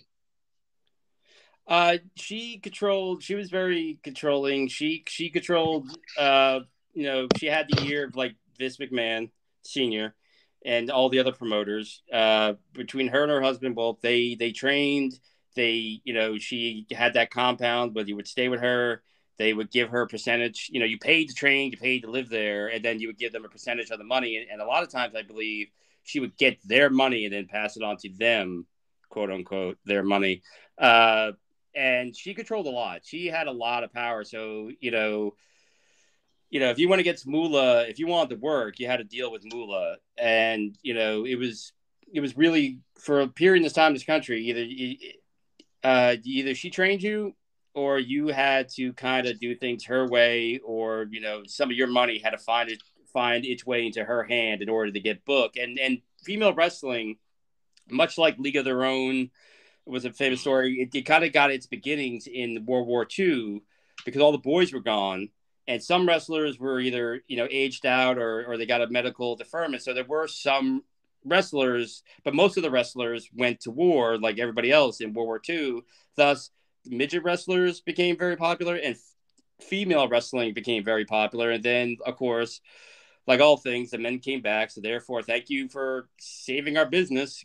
Goodbye. And it became, they were usually traveling attractions. And they weren't there. They couldn't stay in sorry, again, I am exhausted. They couldn't stay in a territory for an extended period of time. So much like an Andre the Giant or midgets, they were like a special attraction for big cards, or they'd be in for a few weeks and they move on to the next town. So there weren't that many spots. It wasn't taken that seriously, even though a lot of these girls were like badasses and, toughest of men. And of course, you're dealing with sexual harassment, especially in the 50s. Things were way different back then. And a lot of these girls, were kind of, pushed, by Mula, like, oh, this guy is, he's a really big promoter, or this guy's a friend of the promoter and he has a lot of money. Like, why don't you go be nice to him? That kind of thing. And, that kind of thing skeeved me out. But, back then it was, the mediocrity of white men was strong. So like a pretty girl, would be kind of sent to go hang out with some schlub she never met. And you had to do it and do whatever you wanted and make him happy. Otherwise you go back to an angry Mula and who knows, you would get fired. You would get blackballed. You wouldn't be able to wrestle anymore. And she tried to do that. And actually Mula trained Sandy Parker, and Sandy Parker was a very strong-willed woman and a lesbian and wasn't having it, and they butted heads with Mula, and she actually wound up leaving Mula's camp and going with her rival Mildred Burke, and had Mildred Burke handle her bookings for her. Sandy Parker was able to thrive when she left Mula because Mula had such an iron grip on women's wrestling in North America that Burke sent her overseas to Japan. Billy Wolf is who was Mula's husband, and she essentially went overseas and joined All Japan's women's wrestling, and she formed a formidable tag team with Betty Nicolai, Nicoli,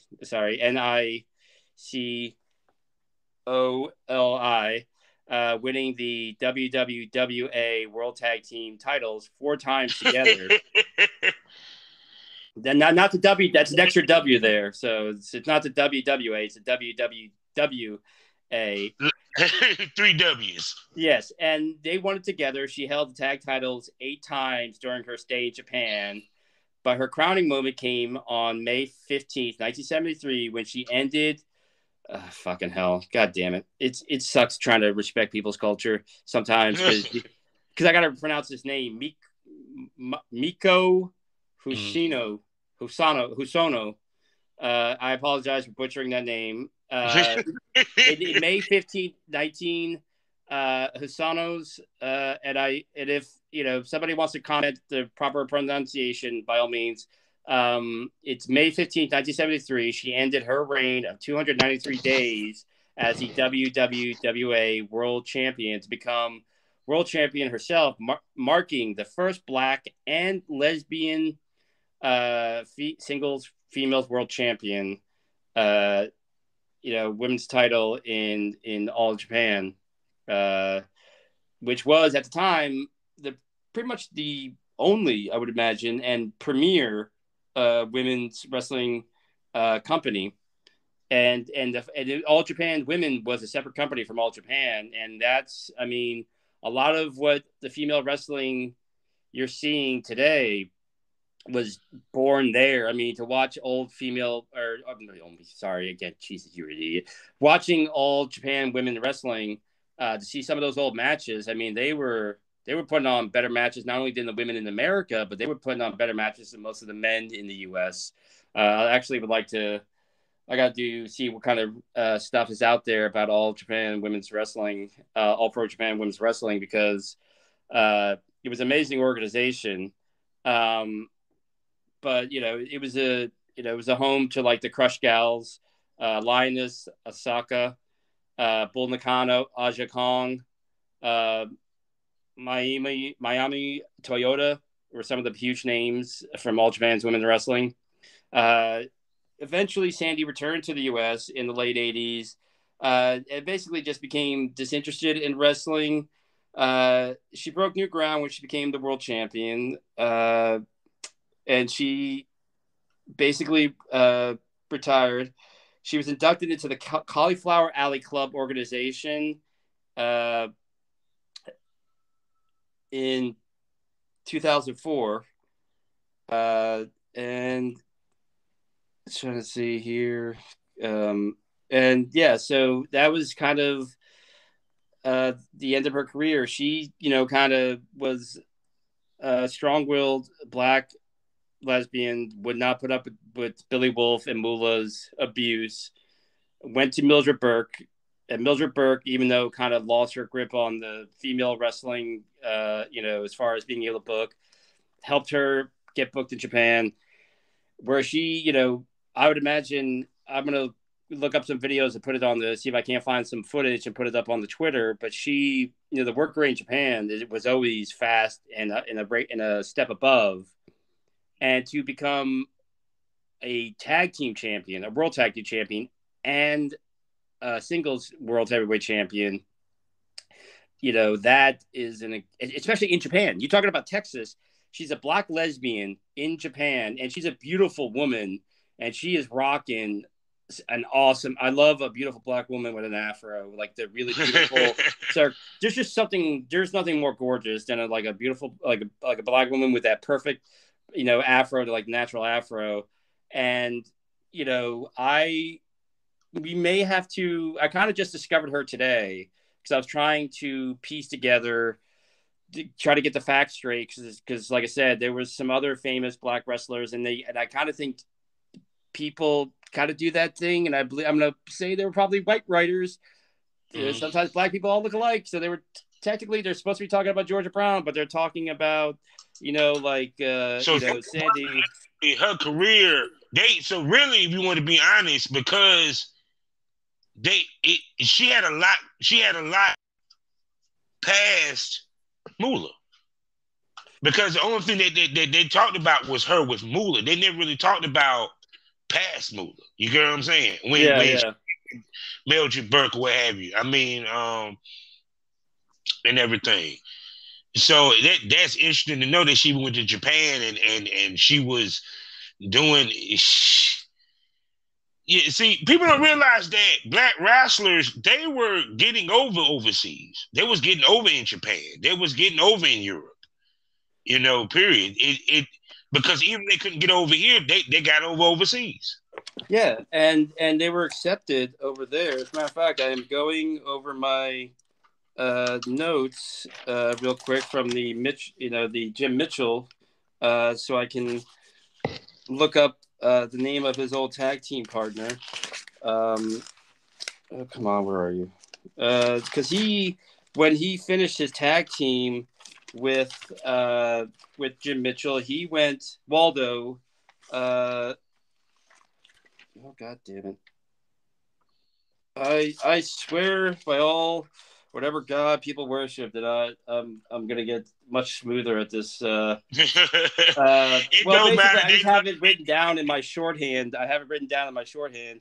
Waldo. I feel like such an idiot that I can't blank on his first name, but he went to Australia. He became a star he went to Japan and wound up staying there for like 6 years.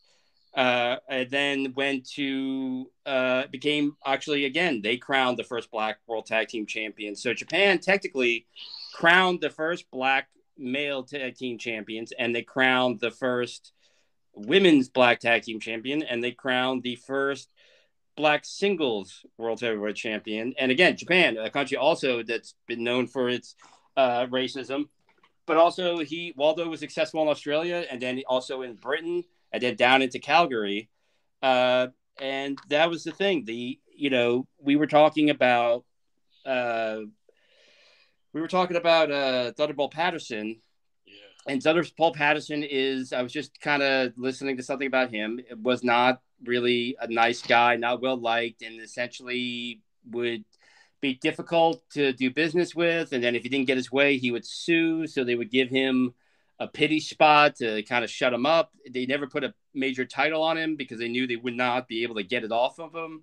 And then you have wrestlers like Jim Mitchell, Waldo, Art Sailor Thomas, Ernie Ladd, Bobo Brazil, Sandy Parker, that kind of, traveled the world, and they, kind of kept an eye on their money, and, just we're kind of like, yeah, let's go team, and could not, and basically, and I don't mean to be disrespectful by saying this, because I mean this, they embodied that Black spirit that people have, that basically, in my opinion, is the soul of this country. And it's one of the only few redeeming things about this country, in that in the face of great injustice and tragedy and hardship, it radiates positivity and love. And they came in and were a positive force in every locker room. And they, through their work and through their gimmick and through their just, their basic, just their soul, were able to win people over and break down the barrier, which is why it's so important. Because, to be honest with you, this country would not exist if it were not for Black people, for so many different reasons. Majority of our culture comes from Black people. And again, the only real redeeming thing, especially when you have American people and American politicians praising Russia for invading another country, it's like, if they actually got your wish and sent all the Black people to a different country, and we had no Black people left in this country, this place, I think, literally would start to decay, like something out of a horror movie. Like, I really do think it would just start to, like, all the plants would die. I think buildings would start to crumble. I think, like cats and dogs living together, mass hysteria. Like, the only one redeeming quality this country has is the spirit of Black people and what they put in, because they get so little back, but they're always putting so much in. Here's a little fact: the high five was invented by a gay Black baseball player. It's the little things. It's just the little things, people. The history. And there is Ethel. Again, everything is so all over the place. Ethel Johnson was another famous wrestling name who made her debut in 1952. She, again, was trained by Mula, and she received top billing alongside a Gorgeous George, drawing 9,000 fans to the Municipal Auditorium in Kansas City, Missouri. She toured Latin America. She was an amazing athletic. God, I'm so tired. Amazing athlete. She actually basically became the first female wrestler to perform a standing drop kick. And one of her most famous moves was a version of flying head scissors. During her time in wrestling, she faced such popular wrestlers at the time, such as June Byers and Penny Banner, and even challenging Mildred Burke for the NWA World's Women's Championship. Eventually caught Stu Hart's eye and began working for him for his promotion, Big Time Wrestling, as well as Capital Wrestling Corporation, in which later years Capital Wrestling became the WWF. And she also worked for the AWA. And Yeah, That's what do you call deep. it? And she had two sisters that also became wrestlers, and sometimes they would often wrestle each other. Mhm. Which Um, is because you don't get to hear about. We hear about the black men wrestlers. We don't get to hear about the black women wrestlers as yeah. much. Because even with you saying that, it's like, damn, wait a second, I didn't even realize. And I was watching AWA had some of these Well, points. and here's the thing: I have all the. I just bought a bunch of. I was so impressed with John Cosper's books. I bought. He wrote a book on Wahoo McDaniel. We're gonna have a meeting tomorrow or Tuesday or maybe Wednesday, whenever you have the time, and discuss doing this bonus episode about the old school. But like, Yeah. I got a book on Wahoo McDaniel. I got a book on Elvira Snodgrass, who is a big famous female wrestler. I have the biography of Mildred Burke, which I need to finish. But the thing is, there's so much wrestling history that even though I'm getting these books and trying to, get through all the history and do the research, when it comes to different ethnicities, I never heard of Sandy Parker until today. Ethel Johnson, I found out about her a couple days ago, and again, the information is kind of fragmented. And these just weren't like, well, here's a black girl in some wrestling boots, and she's gonna come out there and do a little dance. Like these women were like getting it. And again, it's extraordinary in the 70s for a black lesbian to go to defy the most powerful woman in North American wrestling and then go to Japan, a totally different culture. And back then, Japan was very closed off. It was a very, kind of sealed off. It's not as open as it is now. And to excel to the level that she earned the respect of the Japanese people and the wrestlers, because Japanese wrestlers are famous for testing you for testing gaijin when they come there. So you have to like literally beat the shit out of them back, otherwise you're done. And as a black woman, as a lesbian, she went there and not only was accepted, not only achieved things that other like winning world titles, multiple world titles, she became a star and like and kind of transcended just like, oh, here she is, she's having a match. She became a star, and it was such a fish out of water, and managed to become beloved. And we will probably, I am most definitely going to probably touch back on black female wrestlers and other black wrestlers again. When I initially was like, oh, we should do this, I did not realize that it's crazy that nobody's written a book about Sandy Parker, but there was also Ernie Ladd or Bobo Brazil, but I didn't realize the history was so fragmented that in order to do proper justice to these amazing women and men, I have to go back and really comb through and write down and make a comprehensive timeline of these people's career and what they did. And it's going to take time because it's just kind of all over the place, and you're walking uphill against revisionist history, just stuff that people didn't know. And and I guess in closing, we covered, the first wrestler started out as a slave, and he managed to gain acceptance from white people in the Northeast and become a star, which, and then Jim Mitchell, who basically was like the John Cena of his day, just a money-making, top-drawing babyface across the country and the world.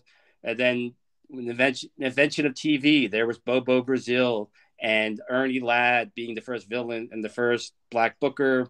Sandy Parker, not only going forward as a woman and a black woman, but a lesbian. These people helped uh, uh, uh, bring integration into sporting events, and they don't really get credit for that because they drew money. It wasn't like, oh, let's be nice to the black people. They drew money, they drew fans, and the promoters were turning away black fans, and also white fans loved them, and they were bringing in the packed houses. So it was like, everything is about money. So they allow people to sit together because full houses mean big paydays. And it basically wasn't they were so good and so charismatic and so talented at what they were doing. They were able to push back on, like, well, it doesn't matter that he's black. It doesn't matter that she's a woman. Like they're just bringing in money and thus opening doors. And a lot of these wrestlers, basically went up against such hypocrisy and such double standard, and managed to open the door and widen the gate for people like Bobo, for people like Ron Simmons and Bobby Lashley and Tony Atlas and so on. They were able to do that, and in the face of it, still be so positive and so happy and so good to their communities. And actually, not every story is this tragic.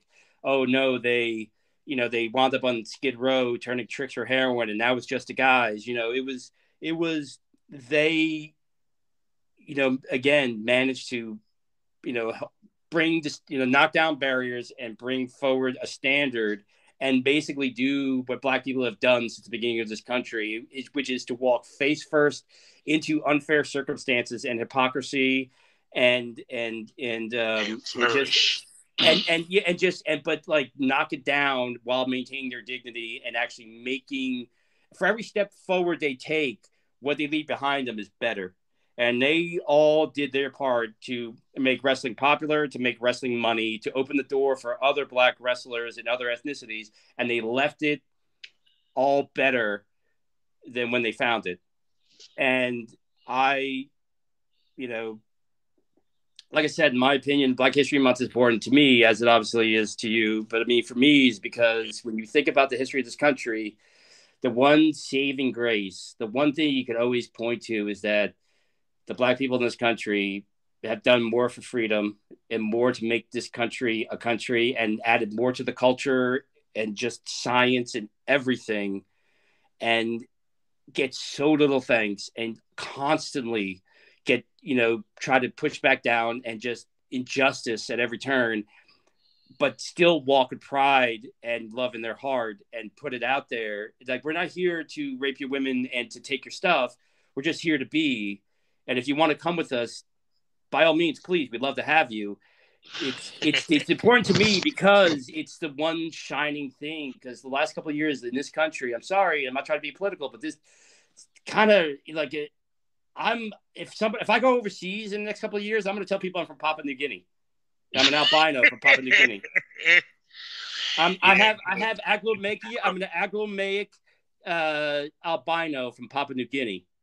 So, I'm not American. But no, that's basically my thing, and we close on our series of Black history and wrestlers, and we're going to do more. We're going to revisit some of these people to give them a proper profile.